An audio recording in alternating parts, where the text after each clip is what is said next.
হিমন্ত বিশ্ব শৰ্মাৰ প্ৰথমতে ক'ব লাগে যে তেখেতৰ সম্পত্তি কি আছে প্ৰথমতে ক'ব লাগে।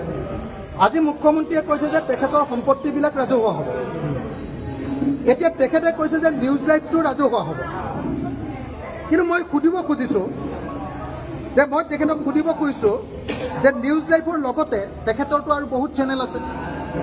নিউজ লাইভ আছে, টাইম 8 আছে, নৰ্থ ইষ্ট লাইভ আছে, নিয়মীয়া বাৰ্তা পেপাৰখন আছে, ৰামধানু চেনেল আছে, ৰং চেনেল আছে, আইনা আলোচনী আছে। এই আটাইবিলাক সংবাদ মাধ্যম ৰাজহুৱা হ'বনে নহ'ব? এইবাৰ এই আটাইবিলাক কোঅপাৰেটিভ ছ'চাইটিলৈ যাবনে নাযাব? প্ৰথম কথা, অকল মই সংবাদ মাধ্যমৰ কথা কৈ আছোঁ। তাৰপাছত তেখেতে কৈ আছে যে কাঞ্চনজুৰি বাগিচা আৰু তাৰ ৰিজৰ্ট ৰাজহুৱা হ'ব। মই জনামতে অকল কাঞ্চনজুৰি বাগিচা নহয়, এই মুহূৰ্তত তেখেতৰ নামত থকা, তেখেতৰ পৰিয়ালৰ নামত থকা 3খন বাগিচা আমি নাম জানো। তিনিচুকীয়াৰ চানমাৰী বাগিচা, সৰুপথাৰৰ ৰাধাকৃষ্ণ বাগিচা, তাৰপাছত আপোনাৰ কাঞ্চনজুৰি বাগিচা আৰু ঢেৰ বাগিচা আছে দেই।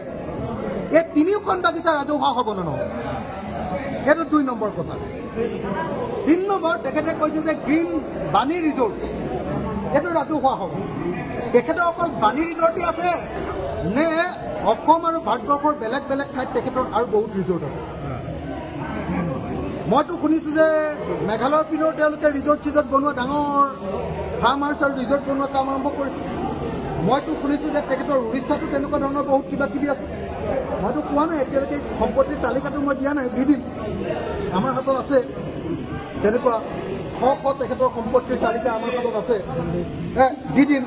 বন্দা স্কুলৰ কথা কৈছিলে, বন্দা স্কুল তেখেতে কৈছে যে জুৰুডৰ কোটিটকীয়া মাটি, জুৰুডৰ যিটো মাটি, সেই মাটিটো শিৱ মন্দিৰলৈ কি বনাম বুলি কৈছে, হয়নে? তাৰপিছত আপোনাৰ তেখেতে কৈছে যে আমাৰ এইটো কি কয়, আপোনাৰ গণেশগুৰিৰ সিফালে এডোখৰ কি বুলি কয়, অগ্ৰদূত যে আছে, সেই ঠাইখিনি মাটিখিনি তেওঁ ৰাজহুৱা কৰিছোঁ বুলি কৈছে, মন্দিৰক দি দিছোঁ বুলি কৈছে। তো তেনেকৈ মই শুনিছোঁ তেখেতৰ উজান বজাৰতো মাটি লৈছে আৰু গুৱাহাটীৰ বিভিন্ন ঠাই একদম নিউজ লাইভৰ ওচৰে পাজৰে ধেৰ মাটি লৈছে।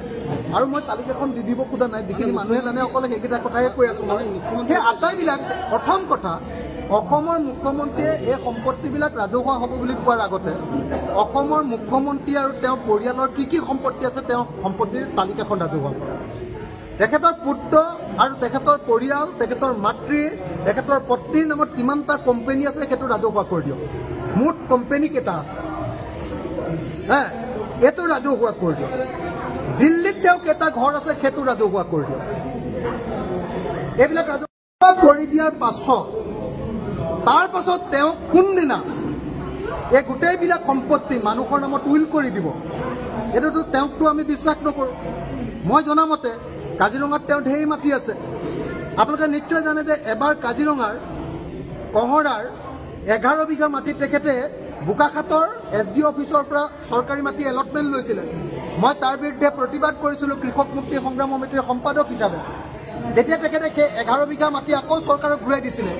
এতিয়া কিন্তু তেওঁ আগফালৰ মাটিখিনিও কিনিলে আৰু তাৰ সেই 11 বিঘা মাটিও এতিয়া পুৰা বাউণ্ডেৰী মাৰি লৈছে।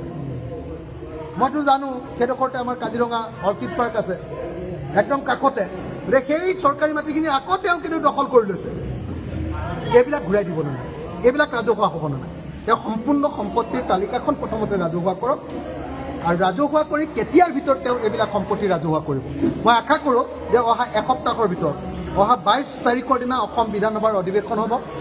তাৰ আগতে তেখেতৰ পৰিয়ালৰ সম্পত্তিৰ তালিকাখন ৰাজহুৱা কৰক আৰু সম্পত্তিৰ তালিকাখন ৰাজহুৱা কৰি সেই সম্পত্তিৰ তালিকাবিলাক কাৰ নামত এইবিলাক উইল কৰিব, সেই উইলখন অহা 22 তাৰিখৰ ভিতৰত তেওঁ সম্পূৰ্ণ কৰক আৰু সেই উইলৰ কপিটো তেওঁৰ নিউজ লাইভ চেনেলৰ জৰিয়তে এবাৰ দেখুৱাই দিয়ক অসমৰ মানুহক।